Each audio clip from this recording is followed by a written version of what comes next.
ನಮಸ್ಕಾರ ಗೆಳೆಯರಿ, stock market Kannada ಚಾನಲ್ಗೆ ಸ್ವಾಗತ ಸುಸ್ವಾಗತ.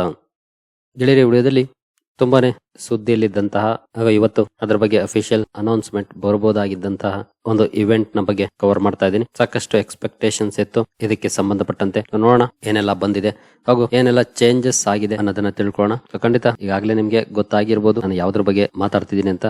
ಅದು ನ್ಯೂ ಇನ್ಕಮ್ ಟ್ಯಾಕ್ಸ್ ಬಿಲ್ ಬಗ್ಗೆ. ಕೆಲವೊಂದು ಭಯ ಕೂಡ ಇತ್ತು, ಏನಾದ್ರೂ ಚೇಂಜಸ್ ಆಗುತ್ತಾ, ಎಸ್ಪೆಷಲಿ ಮಾರ್ಕೆಟ್ ಗೆ ಸಂಬಂಧಪಟ್ಟಂತ ಟ್ಯಾಕ್ಸೇಷನ್ ವಿಚಾರದಲ್ಲಿ ಅನ್ನುವಂಥದ್ದಿತ್ತು. ಆ ಎಲ್ಲ ಪ್ರಶ್ನೆಗಳಿಗೆ ಅಥವಾ ಆ ಎಲ್ಲ ಭಯಕ್ಕೆ ಉತ್ತರ ಇವತ್ತು ಸಿಕ್ಕಿದೆ. ಜೊತೆಗೆ ಈಗ ಏನು ಸರ್ಕಾರ ನ್ಯೂ ಇನ್ಕಮ್ ಟ್ಯಾಕ್ಸ್ ಬಿಲ್ ಅನ್ನ ಪಾರ್ಲಿಮೆಂಟ್ ಅಲ್ಲಿ ಮಂಡನೆ ಮಾಡಿದೆ, ಇಮಿಡಿಯೇಟ್ಲಿ ಇದೇನು ಜಾರಿ ಆಗೋದಿಲ್ಲ. ಇದಕ್ಕೆ ಇನ್ನು ಕೆಲವೊಂದು ಸೇರ್ಕೊಳ್ಬಹುದು, ಕೆಲವೊಂದು ಡಿಲೀಷನ್ ಆಗ್ಬಹುದು, ಬಟ್ ಸಣ್ಣ ಪುಟ್ಟ ಬದಲಾವಣೆಗಳು ಆಗುತ್ತೆ ಡಿಸ್ಕಷನ್ಸ್ ನಂತರ. ಜೊತೆಗೆ ಯಾವಾಗ ಜಾರಿಗೆ ಬರುತ್ತೆ ಅನ್ನೋದನ್ನು ಕೂಡ ನಾವು ತಿಳ್ಕೊಳ್ಳೋಣ ಇದೇ ವಿಡಿಯೋದಲ್ಲಿ. ಫೈನಲಿ ಇವತ್ತು ಸರ್ಕಾರ ಮಂಡನೆ ಮಾಡಿದೆ ಅಂದ್ರೆ ಫೈನಾನ್ಸ್ ಮಿನಿಸ್ಟರ್ ನಿರ್ಮಲಾ ಸೀತಾರಾಮನ್ ಅವರು ಲೋಕಸಭೆಯಲ್ಲಿ ನ್ಯೂ ಇನ್ಕಮ್ ಟ್ಯಾಕ್ಸ್ ಬಿಲ್ ಅನ್ನ ಮಂಡನೆ ಮಾಡಿದ್ದಾರೆ. ಇದರಲ್ಲಿ ಸಾಕಷ್ಟು ಚೇಂಜಸ್ ಆಗಿದೆ. ಎಸ್ಪೆಷಲಿ ಇಂದಿನ 1961 ಆಕ್ಟ್ ಏನಿತ್ತು ಅದನ್ನ ಅರ್ಥ ಮಾಡ್ಕೊಳ್ಳೋದು ಕಷ್ಟ ಆಗಿತ್ತು. ಹಾಗಾಗಿ ಆ ನಿಟ್ಟಿನಲ್ಲಿ ಸಿಂಪ್ಲಿಫೈ ಮಾಡುವಂತ ಕೆಲಸವನ್ನ ಈ ಬಿಲ್ ಮಾಡಿದೆ. ಸಾಕಷ್ಟು ಚಾಪ್ಟರ್ಸ್, ಸೆಕ್ಷನ್ಸ್ ಕಡಿಮೆ ಆಗಿದೆ. ಅದನ್ನ ನಾವು ಗಮನ ಹರಿಸಿಕೊಂಡು ಕೀ ಪಾಯಿಂಟ್ಸ್ ಕಡೆ ಹೋಗೋಣ. ಸೊ ಮೊದಲಿಗೆ ನೀವು ಇಲ್ಲಿ ನೋಡಬಹುದು, ಹಳೆಯ ಇನ್ಕಮ್ ಟ್ಯಾಕ್ಸ್ ಆಕ್ಟ್ ಏನಿತ್ತು 1961 ಅದರಲ್ಲಿ 47 ಚಾಪ್ಟರ್ಸ್ ಇತ್ತು. ಹೊಸ ಇನ್ಕಮ್ ಟ್ಯಾಕ್ಸ್ ಆಕ್ಟ್ ಈಗ ಪ್ರಪೋಸ್ ಮಾಡಿರುವಂತ ಆಕ್ಟ್ ಏನಿದೆ ಇದರಲ್ಲಿ 23 ಚಾಪ್ಟರ್ಸ್ ಇದೆ. ತುಂಬಾನೇ ದೊಡ್ಡ ಮಟ್ಟದ ರಿಡಕ್ಷನ್ ಆಗಿದೆ ಅಂತ ಹೇಳ್ಬೋದು.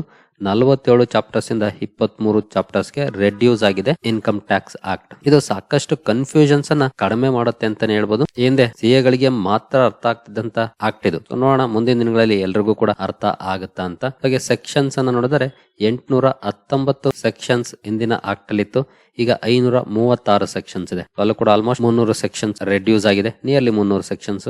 ನಂತರ ವರ್ಡ್ಸ್ ಅಲ್ಲಿ ನೋಡಬಹುದು, 5,12,000 ವರ್ಡ್ಸ್ ಇತ್ತು ಹಿಂದಿನ ಆಕ್ಟ್ ಅಲ್ಲಿ, ಈಗ 2,60,000 ಅಂದ್ರೆ ಆಲ್ಮೋಸ್ಟ್ ಅರ್ಧ.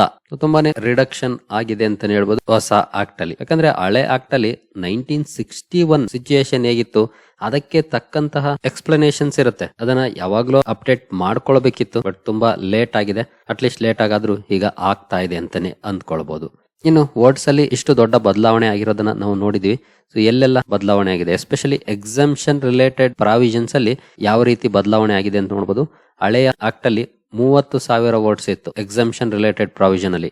ಈಗ ಹೊಸದ್ರಲ್ಲಿ 13,500 ವರ್ಡ್ಸ್ ಇದೆ, 16,500 ವರ್ಡ್ಸ್ ಕಡಿಮೆ ಆಗಿದೆ. ನಂತರ TDS TCS ವಿಚಾರದಲ್ಲಿ 27,453 ವರ್ಡ್ಸ್ ಇತ್ತು, ಈಗ 14,606 ವರ್ಡ್ಸ್ ಗೆ ಬಂದಿದೆ. 12,847 ಕಡಿಮೆ ಆಗಿದೆ. ಇನ್ನು ನಾನ್ ಪ್ರಾಫಿಟ್ ಆರ್ಗನೈಸೇಷನ್ಸ್ 12,800 ವರ್ಡ್ಸ್ ಇತ್ತು, ಈಗ 7,600 ವರ್ಡ್ಸ್ ಗೆ ಬಂದಿದೆ. 5,200 ವರ್ಡ್ಸ್ ಕಡಿಮೆ ಆಗಿದೆ. ಬಿಗ್ ಚೇಂಜಸ್ ಅಂತಾನೆ ಹೇಳ್ಬೋದು.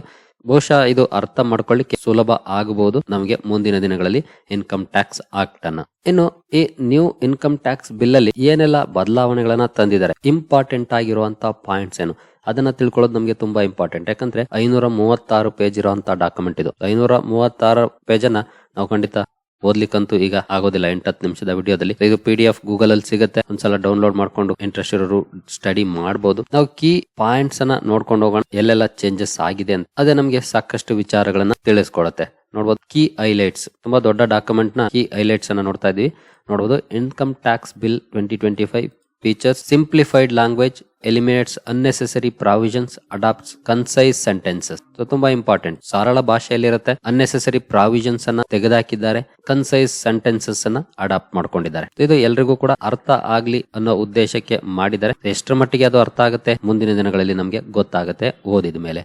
ಏನೋ No additional taxes are introduced in the bill. It consolidates existing tax provisions from the Income Tax Act 1961. ಅಂದ್ರೆ ಯಾವುದೇ ರೀತಿಯ ಹೊಸ ಟ್ಯಾಕ್ಸ್ ಗಳನ್ನ ಇಂಟ್ರೊಡ್ಯೂಸ್ ಮಾಡಿಲ್ಲ.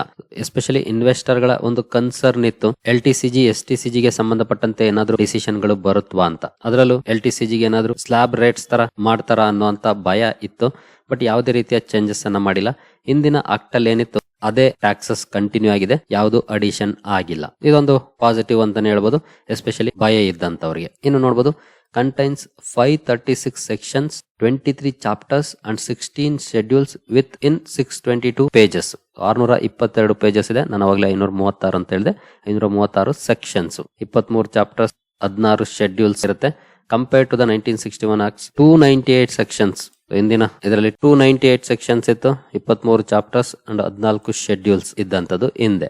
ನಂತರ ಇಂಪ್ಲಿಮೆಂಟೇಷನ್ ಯಾವಾಗ ಆಗುತ್ತೆ ಈ ವಿಚಾರಕ್ಕೆ ಬಂದ್ರೆ ಏಪ್ರಿಲ್ 1, 2026 ಅಂದ್ರೆ ಈ ವರ್ಷ ಆಗೋದಿಲ್ಲ. 2025 ಏಪ್ರಿಲ್ ಅಲ್ಲ, 2026 ಏಪ್ರಿಲ್ 1ನೇ ತಾರೀಕಿಂದ ಇದು ಇಂಪ್ಲಿಮೆಂಟ್ ಆಗುತ್ತೆ.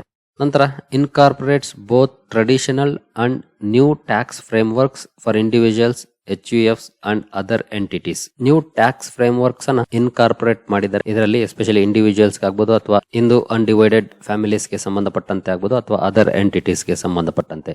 ಹಾಗೆ introduces tax year concept, ಎಲಿಮಿನೇಟ್ಸ್ complex terms like previous year, assessment year. ಇದು ತುಂಬಾ ಜನರಿಗೆ ಕನ್ಫ್ಯೂಸ್ ಮಾಡೋದು, ಎಸ್ಪೆಷಲಿ ನಾನ್ ಫೈನಾನ್ಸ್ ಬ್ಯಾಕ್ ಗ್ರೌಂಡರ್ಗಂತೂ ತುಂಬಾನೇ ಕನ್ಫ್ಯೂಸ್ ಮಾಡ್ತಿದ್ದಂಥದ್ದು.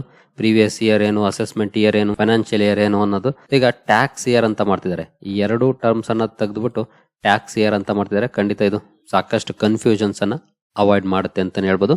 ಸೊ ಒಂದೇ ಇರುತ್ತೆ ಟ್ಯಾಕ್ಸ್ ಇಯರ್ ಅಂತ.